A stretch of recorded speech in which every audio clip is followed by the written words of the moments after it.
আসসালামু আলাইকুম। প্রিয় শিক্ষার্থীরা, আমরা এই পর্বে কথা বলবো নবম অধ্যায়ের বোর্ড অ্যানালাইসিস নিয়ে। তোমরা জানো যে বোর্ড অ্যানালাইসিসে আমাদের বোর্ডে এই অধ্যায়ের উপরে আসা সমস্ত প্রশ্নগুলোকে আমরা টাইপ ভিত্তিক সাজিয়ে দিয়েছি, যাতে করে তোমরা একটা বোর্ড অ্যানালাইসিসের প্রশ্ন দেখলে এক টপিকের সমস্ত প্রশ্নগুলো তোমরা এক জায়গাতে পেয়ে যাও। তো তাহলে দেরি না করে চলো আমরা আমাদের যে মূল আলোচনা আছে আমরা আমাদের মূল আলোচনা শুরু করি। তো শুরুতেই আমাদের থাকতেছে জ্ঞানমূলক প্রশ্ন। জ্ঞানমূলক প্রশ্নের মধ্যে থাকবে কি ক কয়ের যে প্রশ্নগুলো আছে, দেখো তাহলে নবম অধ্যায়ের উপর কোন কোন প্রশ্ন আমরা পাচ্ছি। অম্ল কাকে বলে, অম্লীয় মূলক কাকে বলে, সবল অ্যাসিড কাকে বলে, মৃদু অ্যাসিড বা দুর্বল অ্যাসিড কাকে বলে, ক্ষার কি, ক্ষারক কাকে বলে। তো আমরা সংক্ষিপ্ত প্রশ্ন, মানে সংক্ষিপ্ত না, জ্ঞানমূলক প্রশ্নের মধ্যে এই সকল প্রশ্ন আমরা পাচ্ছি। আচ্ছা, সো গেল এই কয়টা। দেখি আমরা আমাদের আরো কি কি প্রশ্ন এখান থেকে পাওয়া যায়। আচ্ছা, নেক্সট দেখো পিএইচ কি, তারপরে ইউনিভার্সাল ইন্ডিকেটর কাকে বলে, তারপর পিএইচ এর অভিধানিক অর্থ কি, তারপর অ্যান্টাসিড কি, অ্যাসিড বৃষ্টি কাকে বলে। আচ্ছা, তো এই প্রশ্নগুলো, সমস্ত প্রশ্নগুলো কিন্তু তোমার নবম অধ্যায়ের উপরে আসা জ্ঞানমূলক প্রশ্ন। আচ্ছা, এর অ্যাসিড বৃষ্টি কাকে বলে গেল। এর পরবর্তী প্রশ্ন ছিল খড় পানি কাকে বলে, স্থায়ী খড় পানি কাকে বলে, সিওডি কি, সিওডি এর পূর্ণরূপ কি, ফিটকারি সংকেত কি। তো এই যে প্রশ্নগুলো এখানে দেখানো হয়েছে, এই প্রশ্নগুলো মূলত জ্ঞানমূলক প্রশ্ন, যেই প্রশ্নগুলো বিভিন্ন বোর্ডে নবম অধ্যায়ের উপর নবম অধ্যায় থেকে এসেছে, বিভিন্ন বোর্ডে নবম অধ্যায় থেকে এসেছে। এবং আমরা প্রত্যেকটা প্রশ্নের সাথে দেখো কিন্তু পাশে তার বোর্ড প্রশ্নেরও যেই বোর্ডে আসছে ওটা মার্জ করে দিয়েছে। যেরকম ধরো ফিটকারি সংকেত কি, এটা ঢাকা বোর্ড 24 এবং ঢাকা বোর্ড 16, এই দুইটা বোর্ডে 2 বছরে এই প্রশ্নটা এসেছিল। তারপর সিওডি কি, দেখো Dinajpur board 19, Sylhet board 16, Jessore board 15, Comilla board 15, এই সকল বোর্ডে আমরা এই প্রশ্নটা পেয়েছিলাম। তো এইভাবে আমরা সমস্ত বোর্ড প্রশ্নগুলো একত্রিত করে দিয়েছি, যাতে করে স্টুডেন্টরা যখন ওই টপিকটা পড়বে বা ওই চ্যাপ্টারটা পড়বে তাদের কাছে যেন জিনিসটা অনেক সহজ লাগে, একই রকমের প্রশ্ন সমস্ত প্রশ্নগুলোর জন্য একসাথে পেয়ে যায়। তো আমরা এবারে যাচ্ছি আমাদের অনুধাবন ও সংক্ষিপ্ত প্রশ্নে। দেখো, অনুধাবন ও সংক্ষিপ্ত প্রশ্নে আমরা শুরুতেই পাচ্ছি ইথানোয়িক অ্যাসিড একটি দুর্বল অ্যাসিড কেন, ব্যাখ্যা করো। খতে আসতে পারে অথবা সংক্ষিপ্ত আকারে আসতে পারে। এই যে এখান থেকে আরেকটা প্রশ্ন আছে, দেখো যে কার্বনিক অ্যাসিড দুর্বল অ্যাসিড বলা হয় কেন, ব্যাখ্যা করো। সো দেখো, ইথানোয়িক অ্যাসিড এবং কার্বনিক অ্যাসিডের সংকেত কিন্তু সেম না, CH3C। আচ্ছা, কার্বনিক অ্যাসিডের সংকেত হবে এইটা। আচ্ছা, কার্বনিক অ্যাসিডের সংকেত কি, H2CO3, কার্বনিক অ্যাসিড। এখন ইথানোয়িক অ্যাসিডও একটা দুর্বল অ্যাসিড, কার্বনিক অ্যাসিডও একটা দুর্বল অ্যাসিড। এটার মূল ব্যাখ্যাটা সেম, যে দুর্বল অ্যাসিড আমরা কাদেরকে বলি, যারা জলীয় দ্রবণে আমাদের অল্প পরিমাণে বিয়োজিত হয়, অল্প পরিমাণে হাইড্রোজেন আয়ন দান করে, এদেরকে মূলত বলা যায় দুর্বল অ্যাসিড। আচ্ছা, পরবর্তী প্রশ্ন, বিশুদ্ধ সালফিউরিক অ্যাসিড অ্যাসিড হিসেবে ক্রিয়া করে না, ব্যাখ্যা করো। ফেরিক ক্লোরাইড এর জলীয় দ্রবণ অম্লীয় হয় কেন, ব্যাখ্যা করো। নেক্সট প্রশ্ন কি বলছে দেখো, কার্বন ডাই অক্সাইড অম্লীয়, বিক্রিয়া সহ ব্যাখ্যা করো। অ্যামোনিয়াম ক্লোরাইড এর জলীয় দ্রবণ অম্লীয় কেন, ব্যাখ্যা করো। আচ্ছা, সালফিউরিক অ্যাসিড একটি শক্তিশালী অ্যাসিড কেন, ব্যাখ্যা করো। ক্যালসিয়াম অক্সাইড একটি ক্ষারক, ব্যাখ্যা করো। পানির স্থায়ী ক্ষারকতা বলতে কি বুঝো। গেল এই সকল প্রশ্ন। দেন আমরা যাচ্ছি এর পরবর্তী প্রশ্ন, দেখো। আচ্ছা, পরবর্তী প্রশ্ন হচ্ছে যে সকল ক্ষারই ক্ষারক, সকল ক্ষারক ক্ষার নয়। তারপরে সোডিয়াম কার্বনেট এর জলীয় দ্রবণ ক্ষারধর্মী, ব্যাখ্যা করো। তারপরে গাঢ় নাইট্রিক অ্যাসিডকে অন্ধকারে বাদামি রঙের বোতলে সংরক্ষণ করা হয় কেন। তারপরে ফর্মিক অ্যাসিড একটি অ্যাসিড, ব্যাখ্যা করো। তো এই যে দেখো, এই সকল প্রশ্ন কিন্তু তোমার নবম অধ্যায় থেকে আসতেছে। আচ্ছা, এর পরবর্তী প্রশ্ন পাচ্ছি আমরা, কৃষি ক্ষেত্রে পিএইচ এর গুরুত্ব কি, দাঁতের যত্নে প্রশমন বিক্রিয়ার গুরুত্ব, ব্যাখ্যা করো। তারপরে অ্যাসিড বৃষ্টি বহু জীব বিলুপ্তির কারণ, ব্যাখ্যা করো। তারপরে বলতেছে খড় পানিতে সাবান ফেনা তৈরি করে না কেন। তারপরে পাচ্ছি পানির ক্ষরতার কারণ, ব্যাখ্যা করো। আচ্ছা, তারপরে আমরা কি পাচ্ছি দেখো, তারপরে পাচ্ছি আমরা ফেরাস হাইড্রোক্সাইড ক্ষারক, মানে এই ফেরাস হাইড্রোক্সাইডকে ক্ষারক বলা যায়, ক্ষার বলা যায় না। কেন ক্ষার বলতে পারবো না, এটার কারণ ব্যাখ্যা করতে বলছে। সিলিকন ডাইঅক্সাইড অম্লধর্মী কেন, ব্যাখ্যা করো। কৃষি ক্ষেত্রে প্রশমন বিক্রিয়ার গুরুত্ব, ব্যাখ্যা করো। ক্ষার ও ক্ষারকের মধ্যে পার্থক্য, ব্যাখ্যা করো। প্রোপানোয়িক অ্যাসিড একটি দুর্বল অ্যাসিড, ব্যাখ্যা করো। সো এই প্রশ্নগুলো আমরা এখান থেকে পেয়েছি।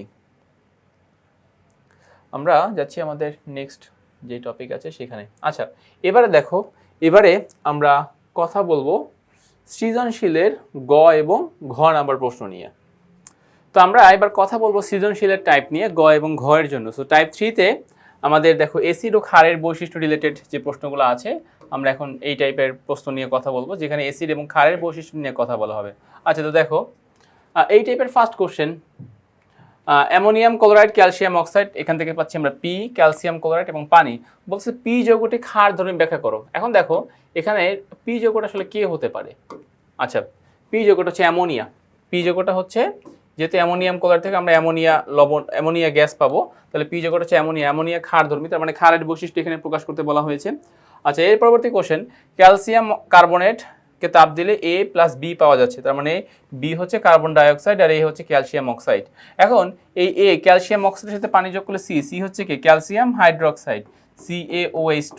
এখন বলতেছে যে সি যৌগটি ক্ষারধর্মী প্রমাণ করে, তার মানে এখানে 1 এবং 2 উভয় যৌগে আমাদেরকে যে যৌগ দুটো ক্ষারধর্মী, এই ক্ষারধর্মী এটা আমাকে প্রমাণ করতে বলা হয়েছে।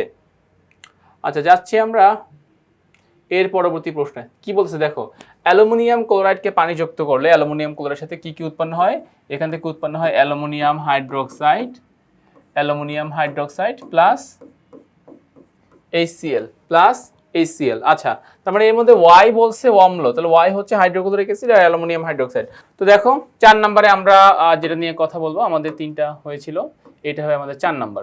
এই যে 4 নম্বরে কি বলতেছে যে অ্যামোনিয়াম ক্লোরাইড এবং ক্যালসিয়াম অক্সাইডকে তাপ দেওয়া হচ্ছে, তাহলে এক্স একটা গ্যাসীয় পদার্থ হতে পারে, এক্স হচ্ছে অ্যামোনিয়া গ্যাস। তাহলে এখন আমাকে বলতেছে যে এক্স গ্যাসের জলীয় দ্রবণের রাসায়নিক ধর্ম ব্যাখ্যা করো। তার মানে এক্স গ্যাসের জলীয় দ্রবণ কেমন হতে পারে, এইটা আসলে আমাকে এখানে ব্যাখ্যা করতে বলা হয়েছে। আচ্ছা, তো তাইলে আমরা আমাদের প্রথম সৃজনশীলের যে ফার্স্ট টাইপ বা 3 নাম্বার টাইপ বলতে পারো, 3 নাম্বার টাইপের যে প্রশ্নগুলো ছিল আমরা সেই প্রশ্নগুলো সমাধান করে ফেললাম। এবারে যাচ্ছি আমরা টাইপ 4-এ। টাইপ 4-এ বলতেছে কার্বন ডাইঅক্সাইড ও কার্বনেট মূলক শনাক্তকরণ। আমাদের টাইপ 4-এ কার্বন ডাইঅক্সাইড এবং কার্বনেট মূলক শনাক্তকরণের কিছু বিক্রিয়া আছে, আমরা এখন সেই বিক্রিয়াগুলো বোঝার চেষ্টা করব। তো শুরুতেই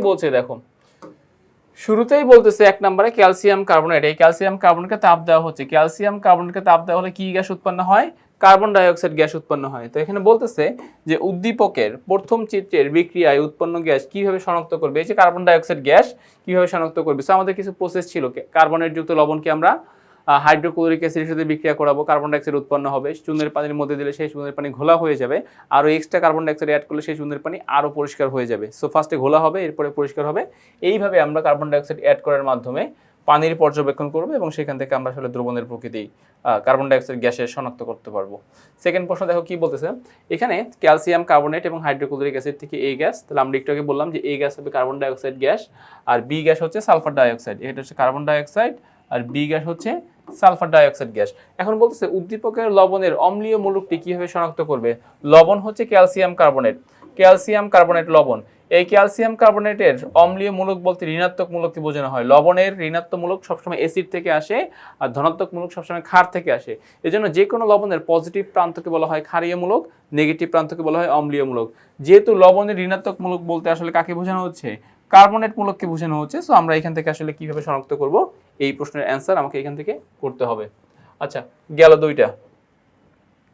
এবারে যাচ্ছি আমরা এর পরবর্তী প্রশ্ন। দেখো খনিজ অ্যাসিড এবং চুনা পাথর।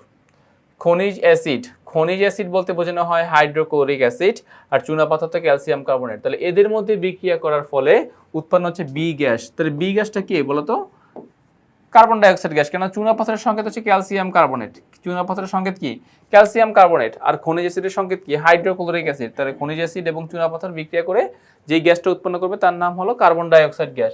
আমরা এখন এই কার্বন ডাইঅক্সাইড গ্যাসের যে প্রশ্নসমূহ আছে আমরা এখন সেই প্রশ্নগুলো দেখব। তো আমরা এর আগের যে চিত্র সেখানে আমরা দেখেছিলাম যে কার্বন ডাইঅক্সাইড গ্যাস উৎপন্ন হয়েছিল। তো এখন বলতেছে যে বি যৌগটি মানে কি বলতো, কার্বন ডাইঅক্সাইড গ্যাস শনাক্ত করতে বলা হয়েছে। আচ্ছা, গেল এটা। এরপরে যাচ্ছি আমরা পরবর্তী অংশে, শামুকের খোলস। তো শামুকের খোলসে কি করা হচ্ছে, শামুকের খোলসে তাপ দেওয়া হচ্ছে, তাপ দিচ্ছি আমরা। তো তাপ দিলে পরে বলতেছে যে বিক্রিয়া পাত্রে প্রাপ্ত যৌগটির জলীয় দ্রবণে কার্বন ডাইঅক্সাইড গ্যাস চালনা করলে কি সমীকরণ সহ ঘটে বিশ্লেষণ করো। ভালো মতো বুঝতে হবে। শামুকের খোলসের মধ্যে আছে, আচ্ছা, বিক্রিয়া পাত্রে প্রাপ্ত যৌগটি।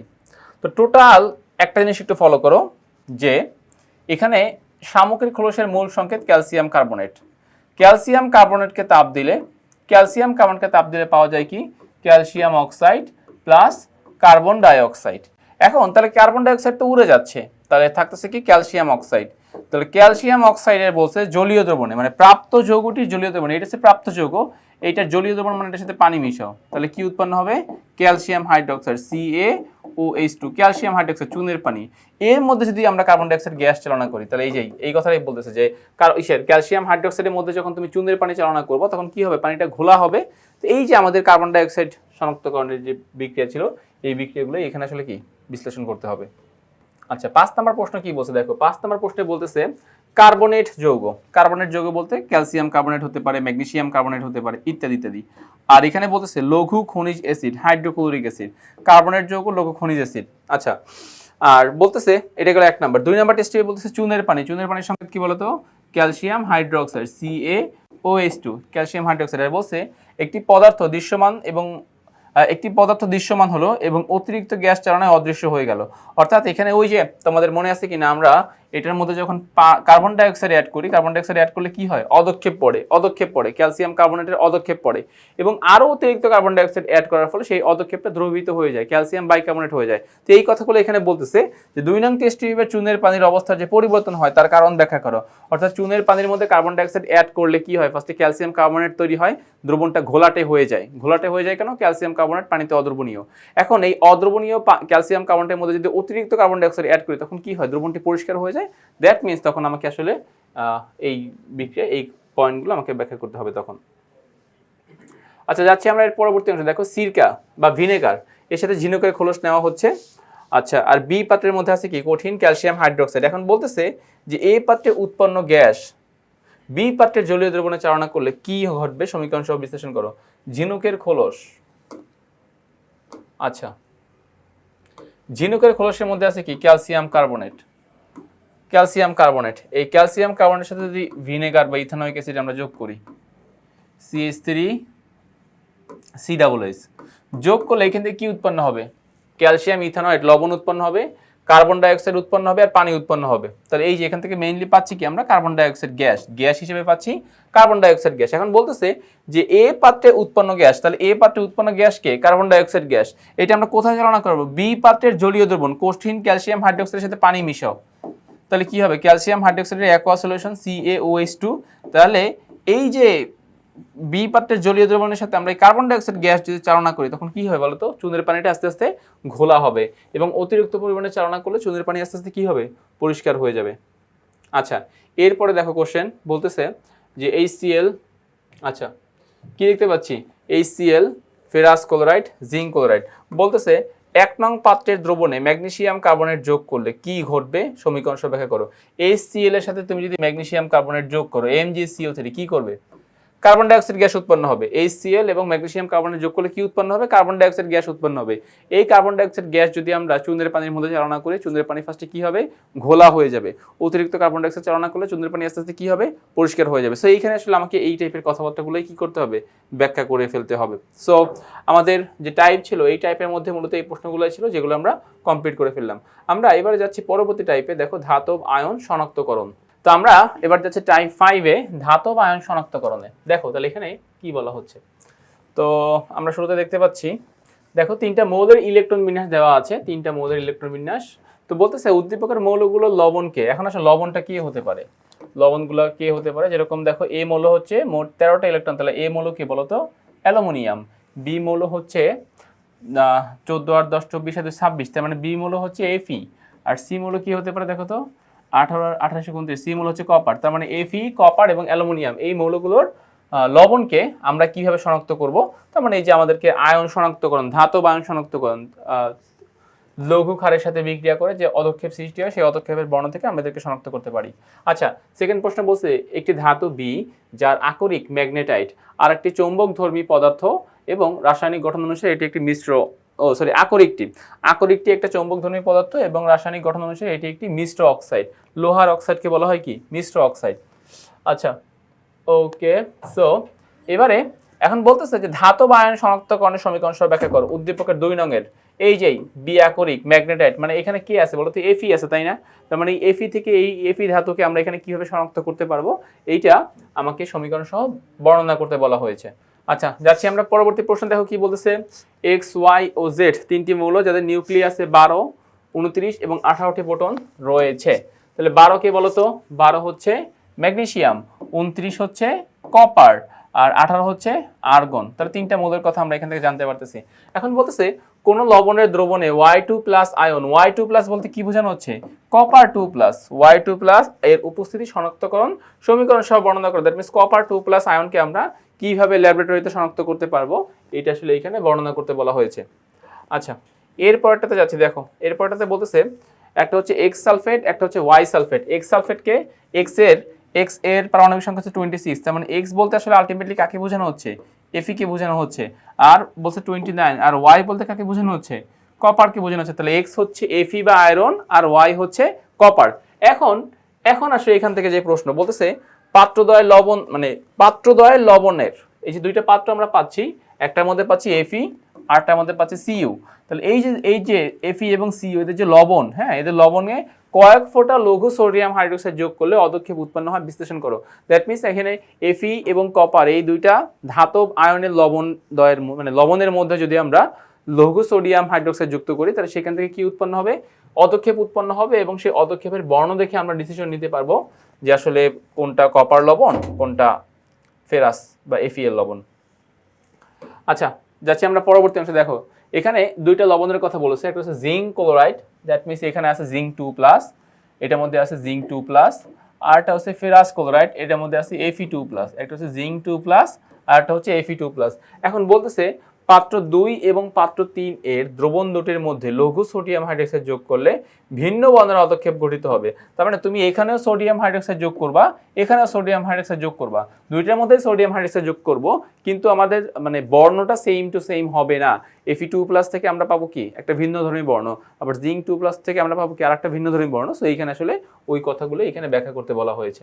এবারে দেখো নেক্সট প্রশ্ন কি বলতেছে, যে আকরিক বক্সাইট, চালকোসাইট।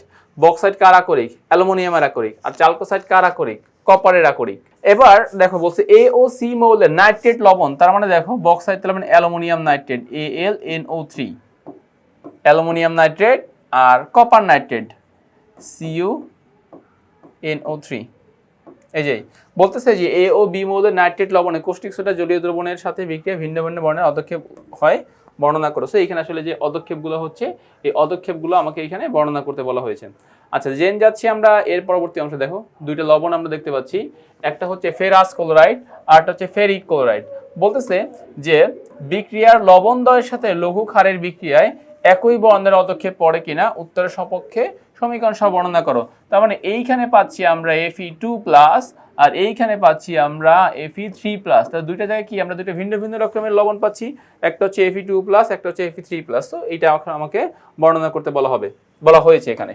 আচ্ছা, যাচ্ছি পরবর্তী প্রশ্ন। দেখো ফেরিক ক্লোরাইড সোডিয়াম হাইড্রোক্সাইড বলছে উপরের বিক্রিয়ার আলোকে নিচে শকটি পূরণ করা। আচ্ছা, শকটি পূরণ করা হলো, ধরো এখানে আমরা দেখতে পাচ্ছি ফেরিক ক্লোরাইড পানির আয়তন আছে, সোডিয়াম হাইড্রোক্সাইড আয়তন আছে। এখন বলতেছে যে কোন পাত্রের দ্রবণটি অধিক লালচে বাদামি বর্ণের বর্ণনা করো। এখানে এই যে আমরা লালচে বাদামি, তাহলে এই যে লালচে বাদামি বর্ণের যে হবে, আচ্ছা দেখো এই যে লালচে বাদামি বর্ণের যে হবে, তাহলে এই লালচে বাদামি বর্ণটা আমাকে বর্ণনা মানে এখানে আসলে ব্যাখ্যা করতে হবে।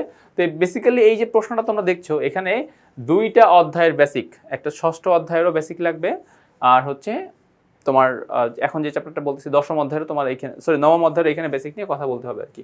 দুই অধ্যায়ের বেসিকের সমন্বয়ে এই প্রশ্নটা সাজানো হয়েছে। আচ্ছা, আমরা যাচ্ছি সামনে। দেখো নেক্সটে কি বলতেছে, এখানে বলতেছে জিঙ্ক নাইট্রেট দ্রবণ। আচ্ছা, জিঙ্ক নাইট্রেট NO3 হবে, ZnNO3, জিঙ্ক নাইট্রেট এবং সিলভার নাইট্রেট দুইটা, একটাতে পাচ্ছি আমরা জিঙ্ক দণ্ড, একটাতে পাচ্ছি আমরা সিলভার দণ্ড। দেখি এর বিপরীতে কি প্রশ্ন করা হচ্ছে এখানে।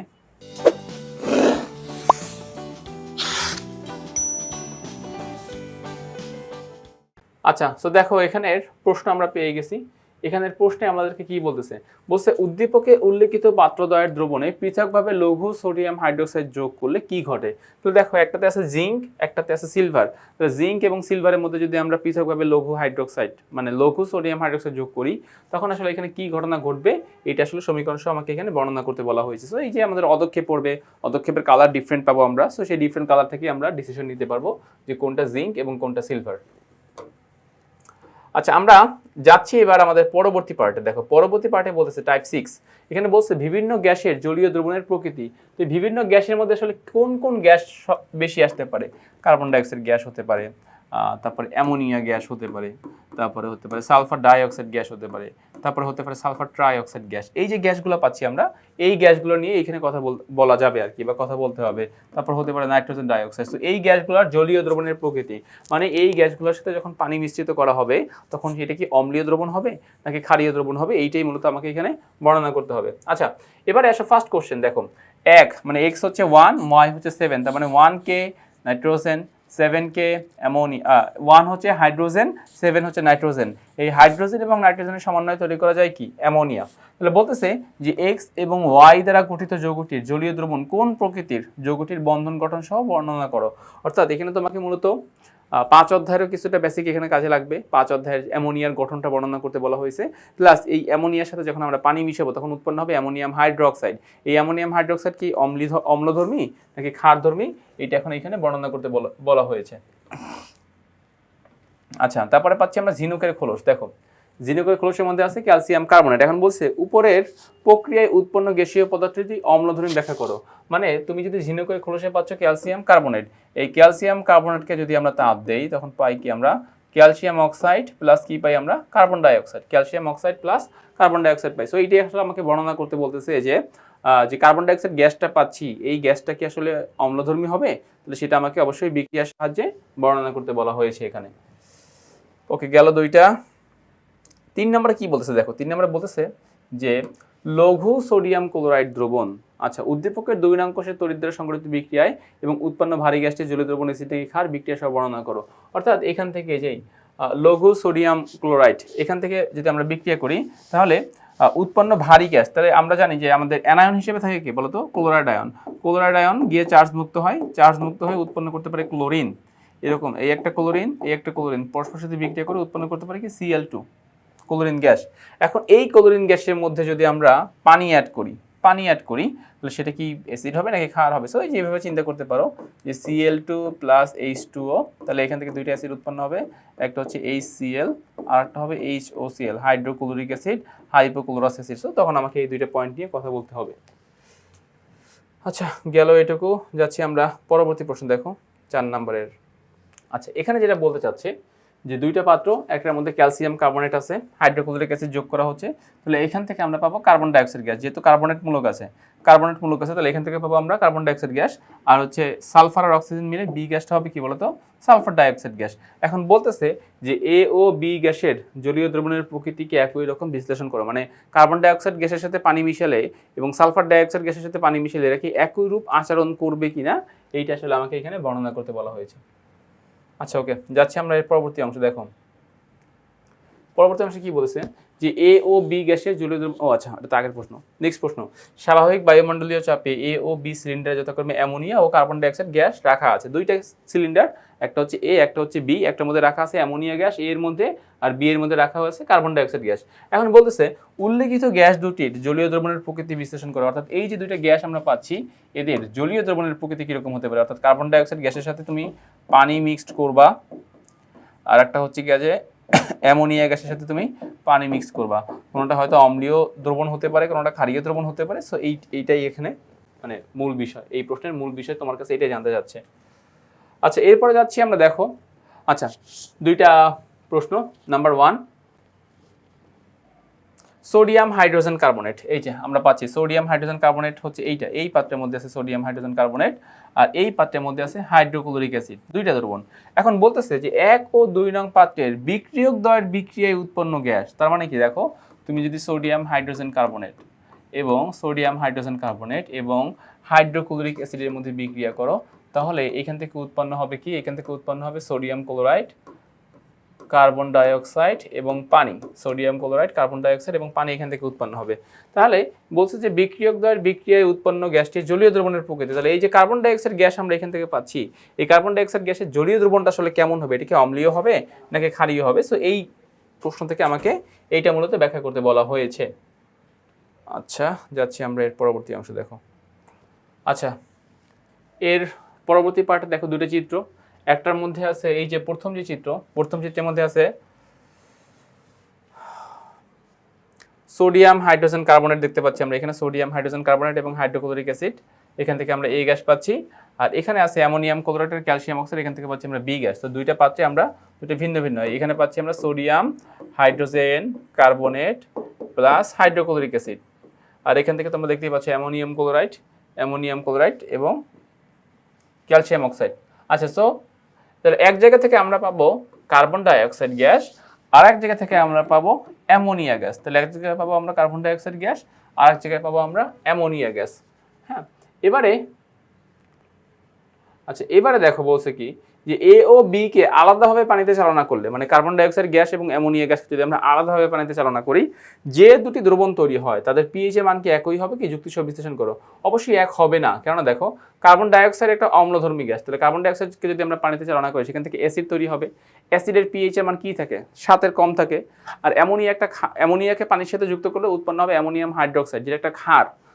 তো এই ক্ষারের পিএইচ এর মান কি হবে? অবশ্যই 7 থেকে বেশি হবে। সো এটার অ্যান্সার হবে যে না, এদেরকে পানিতে দ্রবীভূত করলে পিএইচ এর মান এক হবে না। আচ্ছা, এরপরের প্রশ্ন বা এই টাইপের সর্বশেষ প্রশ্ন যেটা বলছে দেখো, যে অ্যামোনিয়াম ক্লোরাইড এবং সোডিয়াম কার্বনেট, বলতেছে যে 2 নংয়ের লবণদ্বয়ের জলীয় দ্রবণের প্রকৃতি একই হবে কিনা। তাহলে অ্যামোনিয়াম ক্লোরাইডের জলীয় দ্রবণের প্রকৃতি আর সোডিয়াম কার্বনেটের জলীয় দ্রবণের প্রকৃতি, জলীয় দ্রবণের প্রকৃতি বলতে কি বোঝাচ্ছে দেখো, জলীয় দ্রবণের প্রকৃতি বলতে বোঝাচ্ছে ধরো এই যে সোডিয়াম কার্বনেটের সাথে আমরা পানি অ্যাড করব, সোডিয়াম কার্বনের সাথে পানি অ্যাড করব, পানি অ্যাড করলে কি হবে বলো তো? এখান থেকে উৎপন্ন হবে সোডিয়াম হাইড্রোক্সাইড NaOH, আর উৎপন্ন হবে কার্বনিক অ্যাসিড H2CO3, এই যে সোডিয়াম কার্বনেট। তার মানে এটা কি তীব্র ক্ষার, এটা কি মৃদু অ্যাসিড। সো এই যে সোডিয়াম কার্বনেটের জলীয় দ্রবণের প্রকৃতি হচ্ছে ক্ষারীয়, আবার অ্যামোনিয়াম ক্লোরাইডের জলীয় দ্রবণের প্রকৃতি অম্লীয় হতে পারে। সো এইভাবে আসলে আমাকে চিন্তা ভাবনা করে এখান থেকে অ্যান্সারটা করতে হবে এই প্রশ্নের জন্য। আচ্ছা, তো তাইলে আমাদের টাইপ 6-এর যতগুলো প্রশ্ন ছিল আমরা সেই প্রশ্নগুলো সব কমপ্লিট করে ফেললাম। তো আমি আশা করছি তোমরা এই টাইপের প্রশ্নগুলো বুঝতে পেরেছো। আমরা যাবো এবার আমাদের নেক্সট যে টাইপ আছে টাইপ 7 সেখানে। তো আমরা এবারে যাচ্ছি আমাদের পরবর্তী অংশে। দেখো পরবর্তী অংশে কি বলা হচ্ছে, দৈনন্দিন জীবনে প্রশমন বিক্রিয়ার গুরুত্ব। নবম অধ্যায়ের খুব গুরুত্বপূর্ণ একটা পার্ট প্রশমন বিক্রিয়া। তো আমরা দৈনন্দিন জীবনে প্রশমন বিক্রিয়ার গুরুত্ব নিয়ে এখন কথা বলবো। দেখো এখানে কি বলতেছে কিউ এর পরিচয় কি দেখো, কিউ এর পরিচয় হলো, কিউ হলো 3 নং পর্যায়ের 13 নং গ্রুপের একটি মৌল। 3 নং পর্যায় এবং 13 নং গ্রুপ। আচ্ছা, তো 3 নং পর্যায়ে 13 নং গ্রুপের মূল হচ্ছে অ্যালুমিনিয়াম। তার মানে এটা হচ্ছে অ্যালুমিনিয়াম হাইড্রোক্সাইড আর হচ্ছে HCl বিক্রিয়া করে অ্যালুমিনিয়াম ক্লোরাইড এবং পানি তৈরি করছে। তার মানে এটা এখানে একটা প্রশমন বিক্রিয়া হচ্ছে। তাহলে বলতেছে আমাদের দৈনন্দিন জীবনে 1 নং বিক্রিয়ার ভূমিকা ব্যাখ্যা করো। তো এই বিক্রিয়াটা যেহেতু প্রশমন বিক্রিয়া, তাহলে আমাদের দৈনন্দিন জীবনে প্রশমন বিক্রিয়ার গুরুত্ব এখানে ব্যাখ্যা করতে বলা হয়েছে। 1 নং প্রশ্ন গেল আমাদের।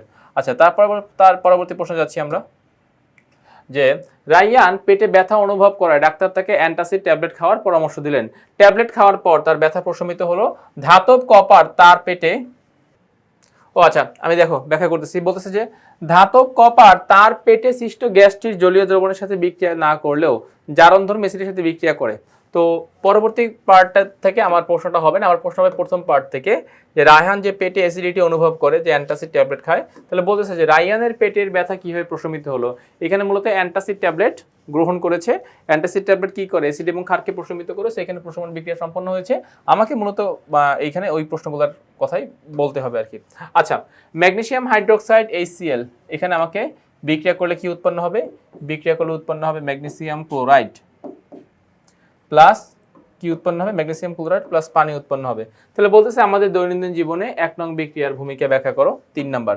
আর 4 নাম্বার দেখো magnesium hydroxide plus HCl, magnesium chloride plus পানি, বলতেছে আমাদের দৈনন্দিন জীবনে 1 নং বিক্রিয়ার ভূমিকা ব্যাখ্যা করো। সো একটা প্রশ্ন এসেছে ঢাকা বোর্ড 17-তে, আর একটা প্রশ্ন এসেছে মাদ্রাসা বোর্ড 25-এ। সো দুইটা বিক্রিয়া সেম হলো, কোশ্চেন ভিন্ন, বোর্ড ভিন্ন, ঠিক আছে, কিন্তু অ্যান্সার সেম। বিক্রিয়া এবং অ্যান্সার সেম, বাট বোর্ড ভিন্ন বিধে আমরা দুইটা প্রশ্ন এখানে রেখেছি। তো প্রশমন বিক্রিয়া রিলেটেড এই 4টা প্রশ্নই আমরা এখানে পাচ্ছি।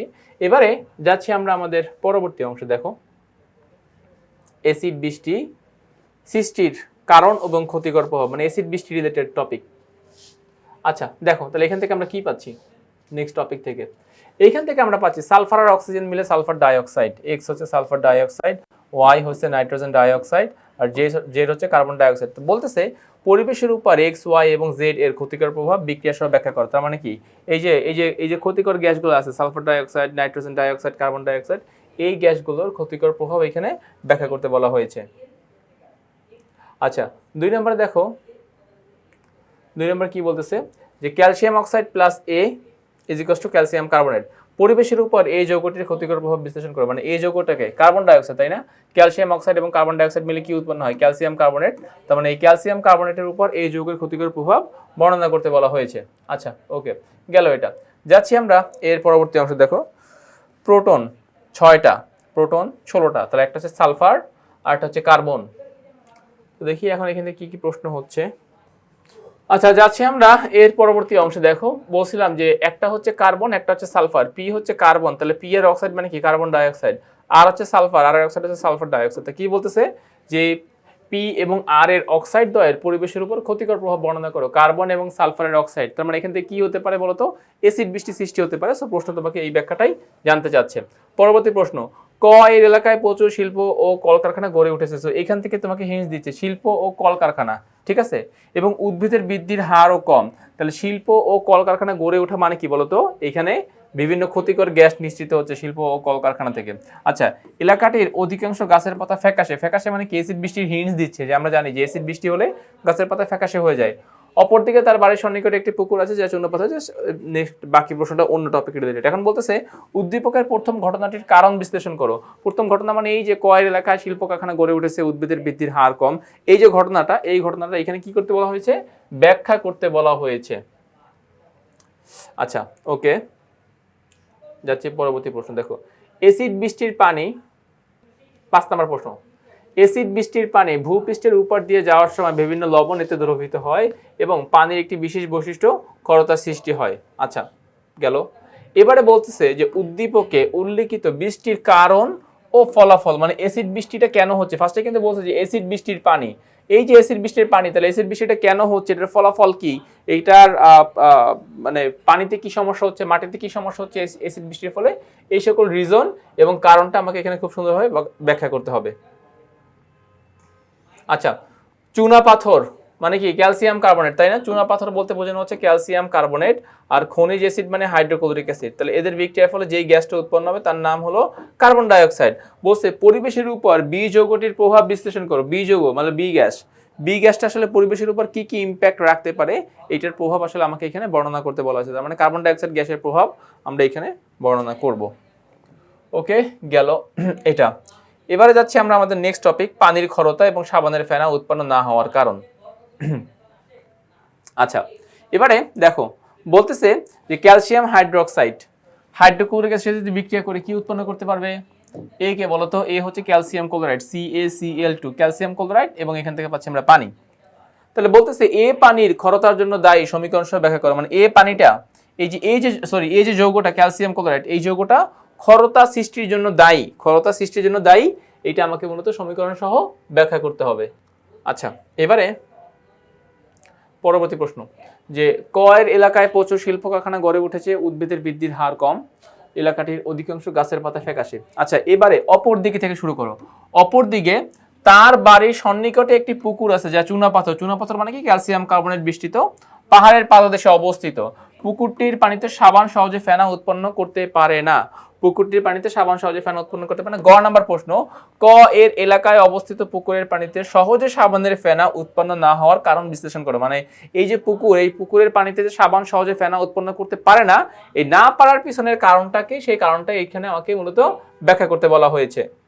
আচ্ছা এরপরে দেখো অ্যাসিড বৃষ্টির পানি ভূপৃষ্ঠের উপর দিয়ে যাওয়ার সময় বিভিন্ন লবণ এতে দ্রবীভূত হয় এবং পানির বিশেষ বৈশিষ্ট্য ক্ষরতার সৃষ্টি হয়, পানির বিশেষ বৈশিষ্ট্য ক্ষরতার সৃষ্টি হয়। আচ্ছা তাহলে লবণ এখানে দ্রবীভূত হয় এবং পানির বিশেষ বৈশিষ্ট্য ক্ষরতার সৃষ্টি হয়। তাহলে বলছে উদ্দীপকে উল্লিখিত পানির বিশেষ বৈশিষ্ট্য কিভাবে সৃষ্টি হয় সমীকরণ সহ ব্যাখ্যা করো। বিশেষ বৈশিষ্ট্য কিভাবে সৃষ্টি হয় সমীকরণ সহ বর্ণনা করতে বলা হয়েছে। সো আমরা এখানে মূলত সমীকরণ সহ এগুলো এখানে বর্ণনা করব এই প্রশ্নের জন্য। তাহলে আমাদের এই যে টপিক, ক্ষরতার টপিকের 3টা প্রশ্ন ছিল, ক্ষরতা কিভাবে হতে পারে, ক্ষরতার ফলে কি কি সমস্যা, বা সাবানের ফেনা উৎপন্ন না হওয়ার কারণ ইত্যাদি প্রশ্ন আমরা এই টপিকে সমস্যার সমাধান করে ফেললাম। ওকে, তো তাইলে ওভারঅল আমাদের এই নবম অধ্যায়ের যে বোর্ড অ্যানালাইসিস টপিকটা ছিল, এই টপিকের মধ্যে মোট 9টা টপিক, ক খ সহ মোট 9টা টপিক। তো এই টপিকগুলো আমরা আলোচনা করে ফেললাম। আমি আশা করতেছি তোমরা এই টপিক রিলেটেড প্রশ্নগুলো বুঝতে পেরেছো। সো আজ এই পর্যন্তই, নতুন কোনো পর্বে তোমাদের সাথে দেখা হবে। ততক্ষণ পর্যন্ত সবাই ভালো থাকো, সুস্থ থাকো, আল্লাহ হাফেজ।